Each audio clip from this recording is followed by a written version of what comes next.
Welcome to the North Group podcast. At North Group, we are invited into organizations to influence leadership and organizational behavior. It is absolutely fascinating work. Today, we invite you into one of those conversations. Welcome and thank you for joining us. I'm Gina Breslin, and I'm thrilled to be here today with my colleagues, two of my favorites actually, Brian Black and Nikki Shingle. I mean, all of our colleagues here at North Group are my favorite, but that's okay. Nikki and Brian have both walked through many and a variety of real-life leadership experiences, and they continue to lead with both sincerity and humility. I've seen that, I've witnessed that, and it's something that I hope to emulate and continue to work at. But I know that when we work together, I feel like I'm always learning from the two of you, and I'm certain today that our listeners will learn from you as well. So let's get started talking today about a saying, and I'm wondering if you've ever caught yourself saying the phrase, "they'll never change." So Brian and Nikki, they'll never change. I know that once upon a time, I uttered those words, and the minute I said them, I knew I actually didn't really believe it to be true, but I said it out of a moment of frustration. So it's a phrase that can sound very final, very in the moment it felt true, but is it actually true? So we're going to challenge that idea today, especially as we think about leadership and as we think about people and leadership development. But what happens when leaders live as if people can't or won't change? More importantly, what becomes possible when we believe that leaders can change or that people can grow? So those are all the different things that we'll talk about today. But the first question that I want to ask you is, have you ever uttered or thought those words, like, they'll never change? Yeah, for sure. I think one of the most challenging things as a leader is when you're leading a group of people and there's a person that you want to support and that you want to believe in, and you're willing to get in the pit with them, whatever that hard thing is. Right. And then you're in the pit and you're trying to think about ways to help them get out. And you have this moment where you think, they don't want to get out of the pit. Right.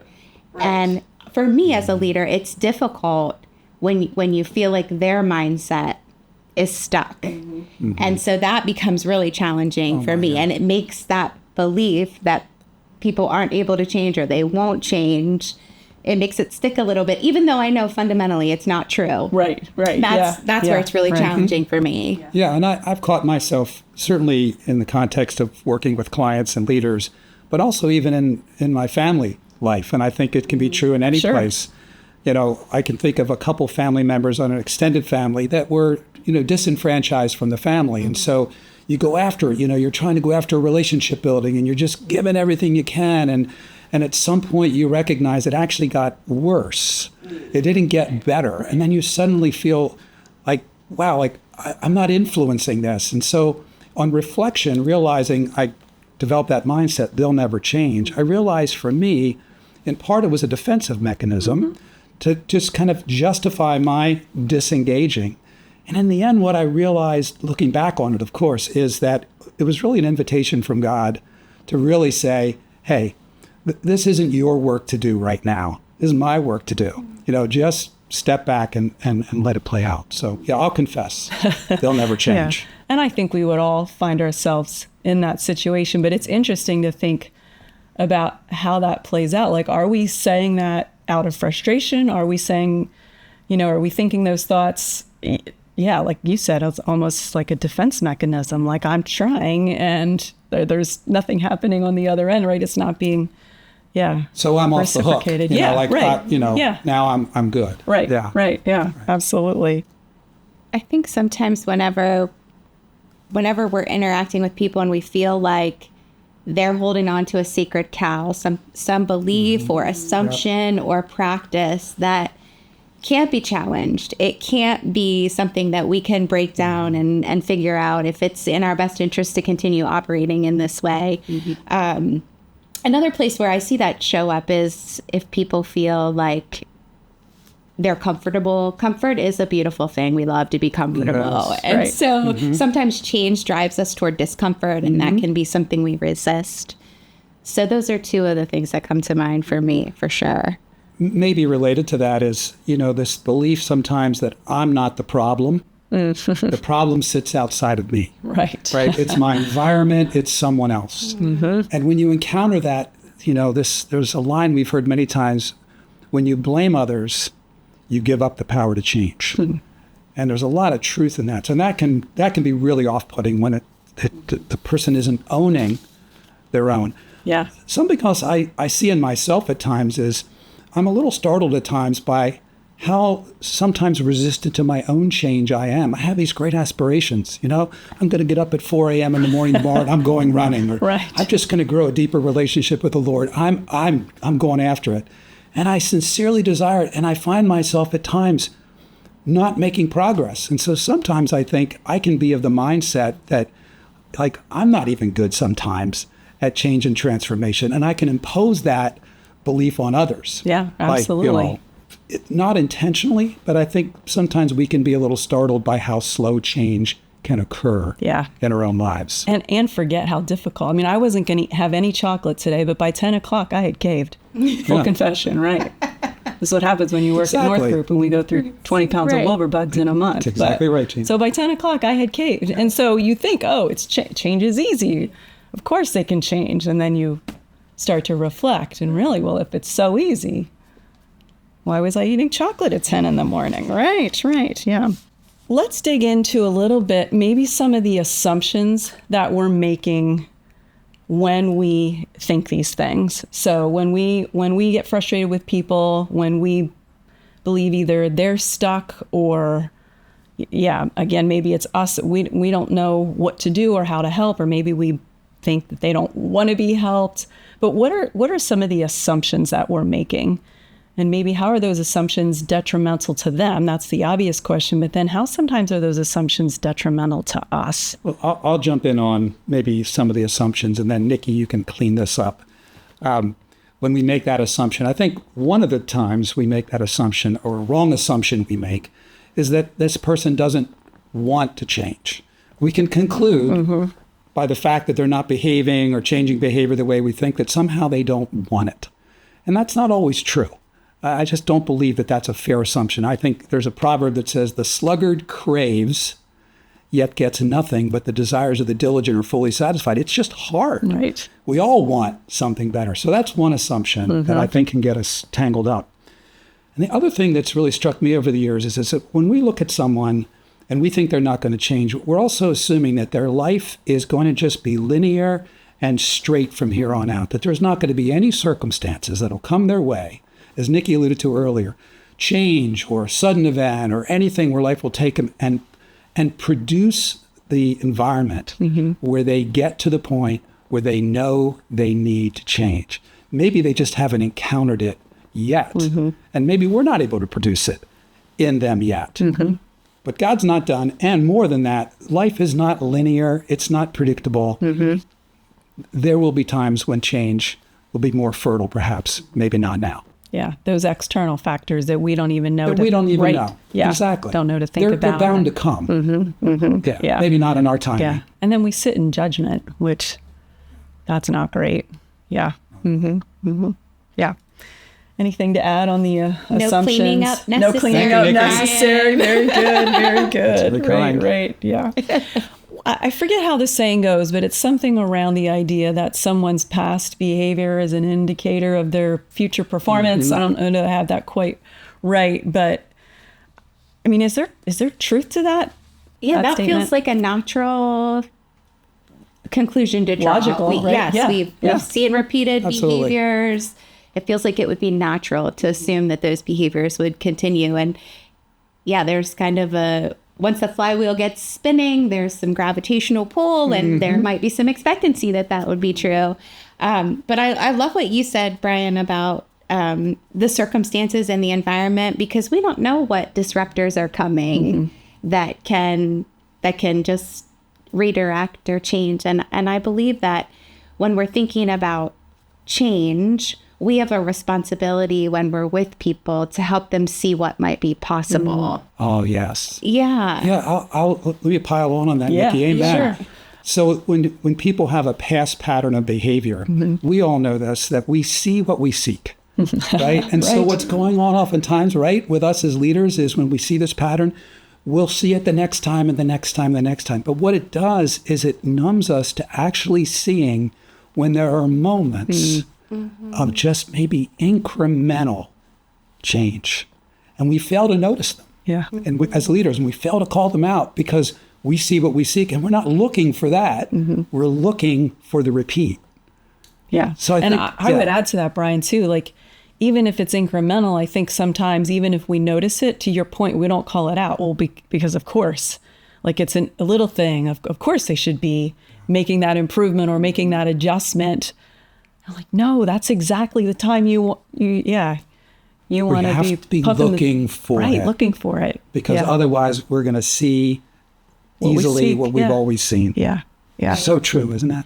One of my favorite journalists, David Brooks, has a quote that I just love. And it says, "As you see me, I learn to see myself." And essentially what he's saying, and this is kind of the challenge to leaders, when you can look at the people that you're helping to move forward and you can see in them something that they might not yet know to be true about themselves, and you help to hold up the mirror to what might be possible for them, they see that and they become that. And just encouraging and naming, people have done that in my life, and it's been so impactful. And we see that in scripture too. Oh my. So many examples of times where God saw something, or he claimed something to be true about us, and we show up differently because of who we believe God sees us as. It's a beautiful thing when we can offer that gift to someone we're walking through life with. Oh, it's beautiful. Yeah.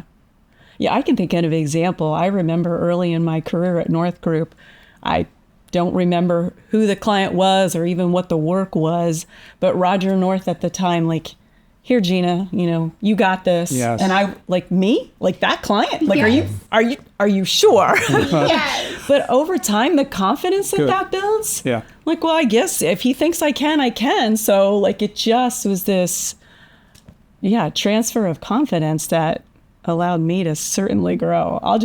I wish I could remember what the work was or who the client, but I literally can't. I just remember thinking, well, if he thinks I can, I guess so. And like, you move forward and then you realize, oh, I can. Like I am capable of doing this work or making that change or whatever. And Gina, I don't think it's important you remember the client or the issue. I think the important lesson was taught and remembered. Yeah, sure. Right? And what it meant for you to have someone believe in you beyond what you believed in yourself. There's a part of like, if like, I think I would still just be at whatever point I was at that stage of life. Like I wouldn't have grown, because I didn't see it. And so then it makes you wonder, like, where are we missing the opportunity to transfer that to others? Because I'm sure I'm missing it a lot, and that's a bummer. Right. Well, it makes me think about it makes me think about mindset. So many of the clients that we work with, and I struggle with this too personally, where I have thinking that is in error. So something that I may believe about myself, I may have taken one circumstance. Maybe I missed closing a sale, and then I make this overgeneralization that I'm terrible at sales. Right. Or I have a challenge solving a problem, and then all of a sudden I believe that I don't have the ability to solve problems. Any problems, right. Exactly. Right. Or one of my challenges is perfectionism. And so if I can't change perfectly, if I can't get from A to Z in like 15 seconds, then why even try? It's not probably worth pursuing Z. And so when we have these errors in our thinking, or when we can see an error in thinking, something that feels like there might not be evidence for it, or there might be evidence to the contrary, that's a great place to challenge. So I heard you say this. Can you give me a few examples of how you see that playing out in your life?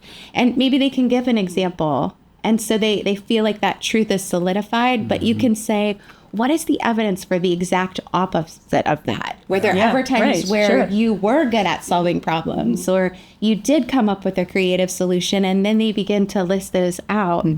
and they then see themselves the way we see them, as a person who can do these other things, and then change becomes possible. So thinking and mindset are a key part of driving this ability to change. Right. And the theme here that we've just been talking about is the leader's role in that. Right. Yes. Right.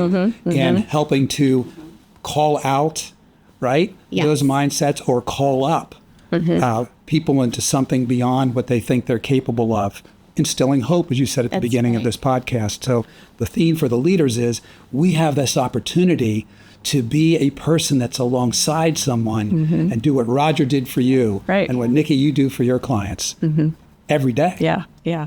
And there's a piece in that where you, like, so it got me thinking about, well, like, we have to understand the strengths of the people that we're interacting with. And sometimes that's easy to see, but sometimes that takes some intentional work, and there are tools that you can use, right? Strengths finders is an obvious one, but there's a myriad of tools out there. But how do we really take the time to understand what the strengths are in the people that we're working with, and then how to leverage those, and how to help them, how to help the people that we're working with, or the leaders that you're trying to develop, see those strengths? I will always remember a leader that I was working with, and I asked her to identify her strengths, and literally she just couldn't identify. I've never come across that before, but she struggled mightily to come up with any strengths.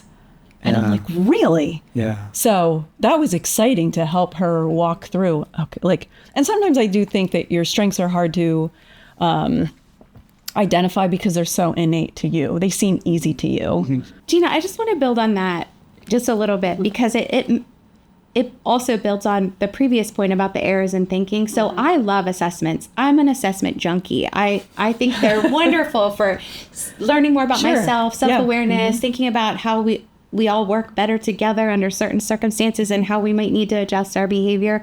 But one of the challenges that I have with assessments is that sometimes we can actually limit our own beliefs about ourselves because of what we learn. Right. And so, I could put my working genius on the board, and there's 2 working frustrations. And so I can convince myself that, hey, I'm not really great at innovation and wonder.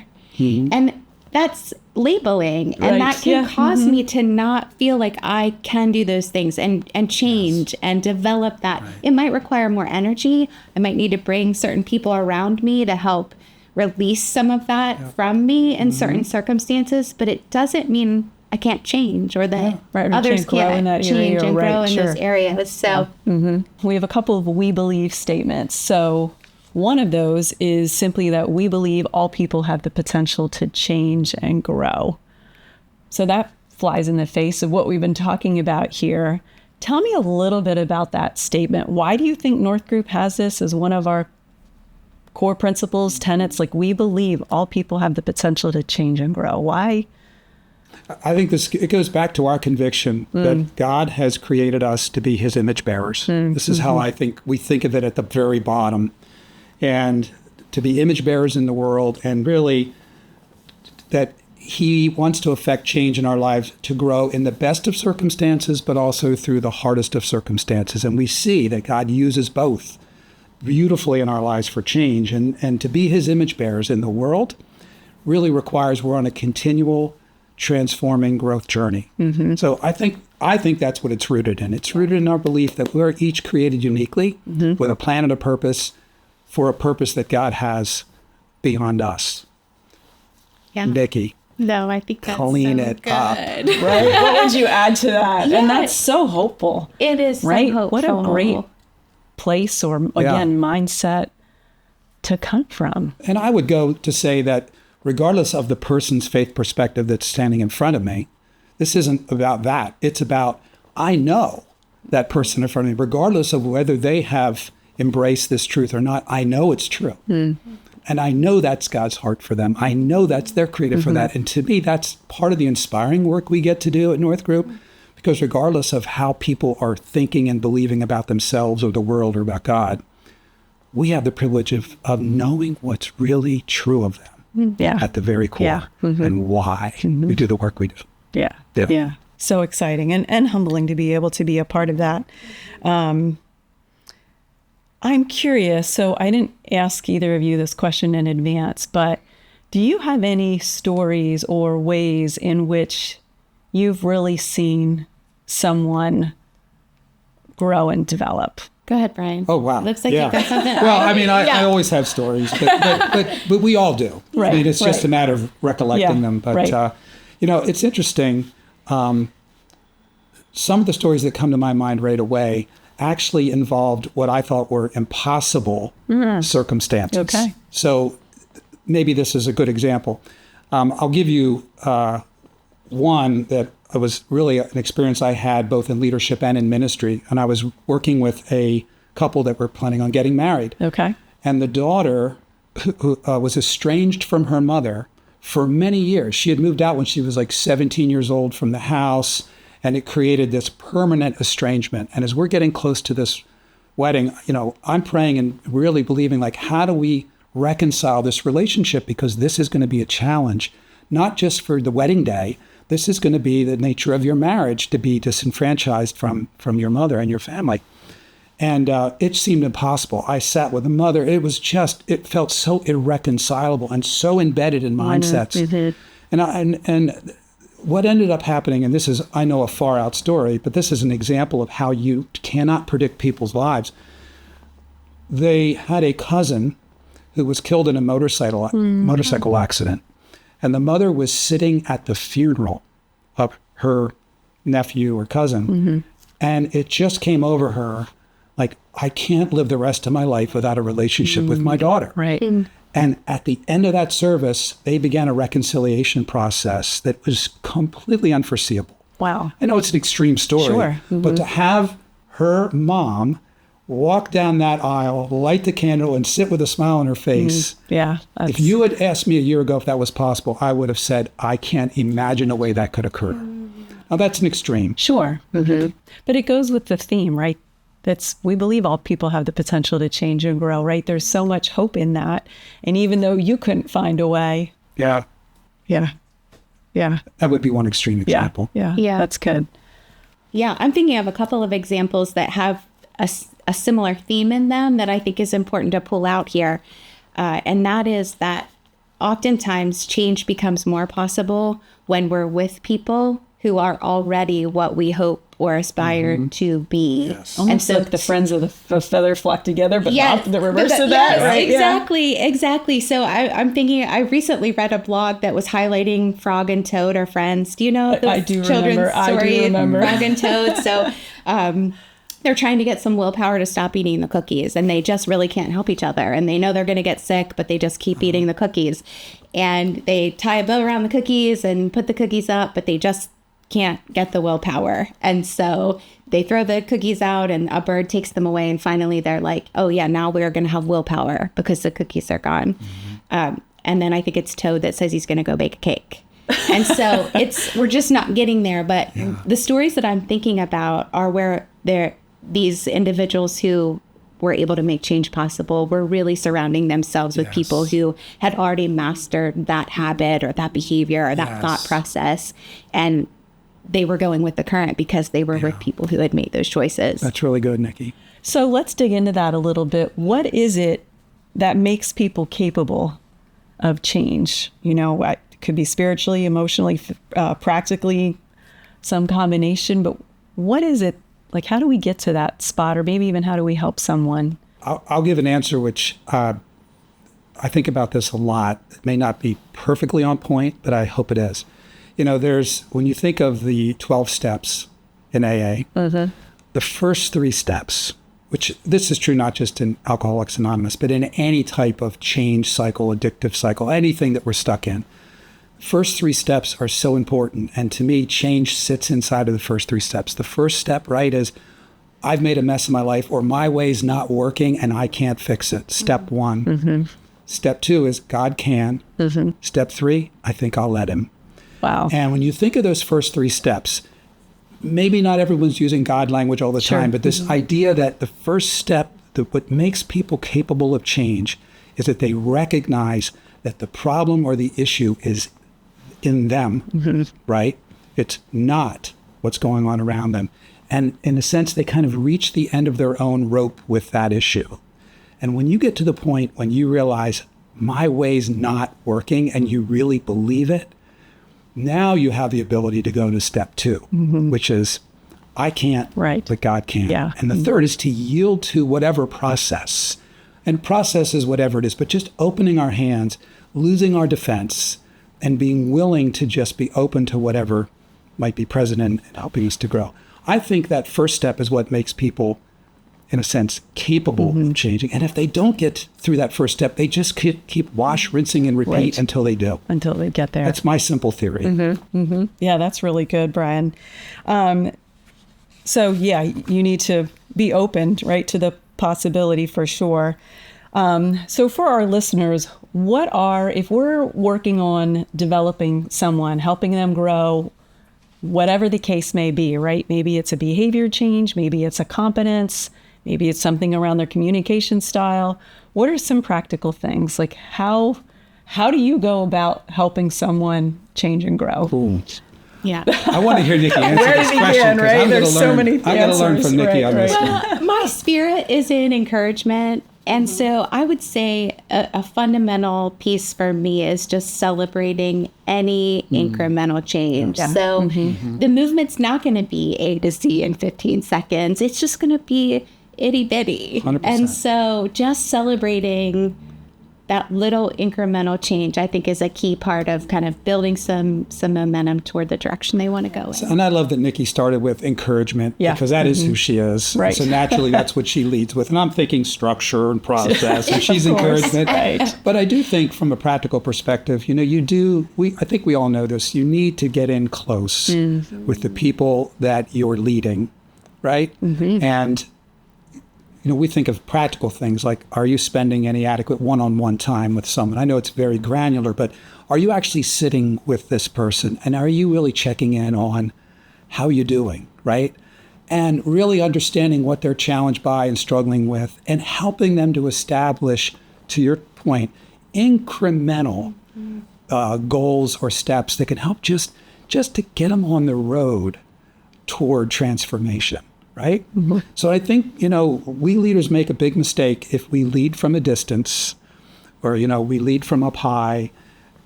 I think Dallas Willard said it, Gina. He said, the thing that we give to God is not what we produce or do, but the person we become. Yes. And when you think of yourself as a leader, having the privilege of being about that, this idea that the being part of a person that you shepherd and lead really does sit in front of the doing. We understand productivity. We understand accountability. We understand there's a need to get things done. But getting in close and really journeying close and letting them know that you're for them, which is how Nikki started with encouragement. Right. I'm for you. There's the old saying, people don't care how much you know until they know how much you care. Yeah. Right. And that's so connected. Right. I mean, it's getting in close. It's not, but we're not talking about having one-on-ones for the sake of having one-on-ones or encouragement for the sake of one-on-ones, but it's outcome based nevertheless, but the intention going in is to care for the team member. Oftentimes when we're doing hiring, one of the questions we sometimes will ask of candidates is, I want you to think of the worst boss you've ever had or the best boss you've ever had, that kind of thing. And I had somebody answer the question so beautifully and simply. He just said, oh, that's easy. My worst boss asked, what are you doing? My greatest leader asked, how are you doing? Oh, that's great. And I thought just that encapsulated the essence of the difference. And it's a little bit in a practical way we're talking about. Yes, of course, what are you doing matters. Yeah. But how are you doing? Absolutely. Is where it starts. Yeah. Yeah. We often go into one-on-one conversations with an agenda. And sometimes you start with the how are you doing and the agenda. Right? It gets pushed completely to the wayside because the answer to the how isn't what we would hope it would be. Any other tools that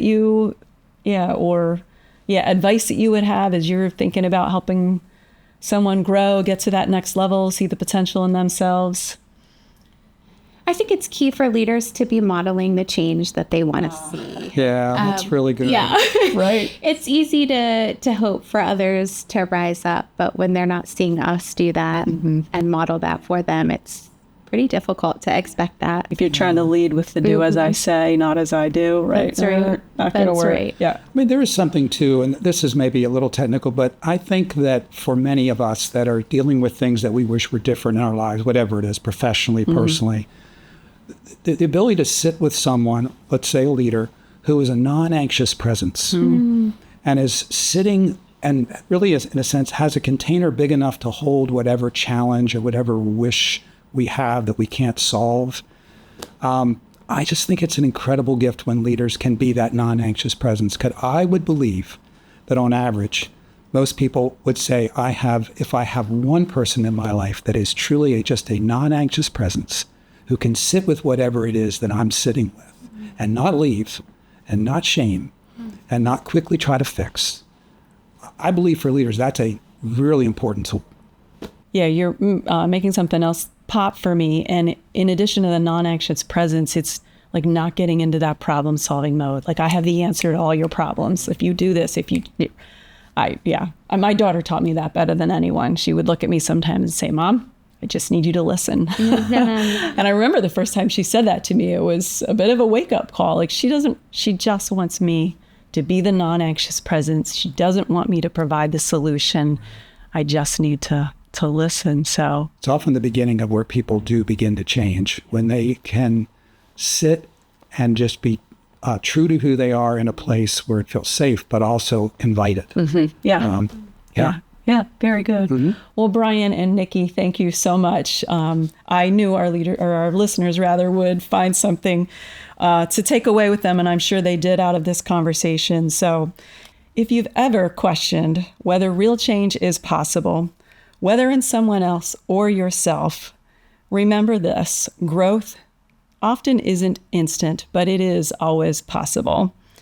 It doesn't happen alone. As leaders, we have the opportunity and often the responsibility, you would agree, right? The responsibility to create spaces where people feel safe enough to grow, to take risks and become who they were created to be. When we choose to lean in, right, to be that non-anxious presence and to understand others, we don't just make their growth possible. We open ourselves to transformation as well. So thank you for joining us today. We hope you enjoyed our time together.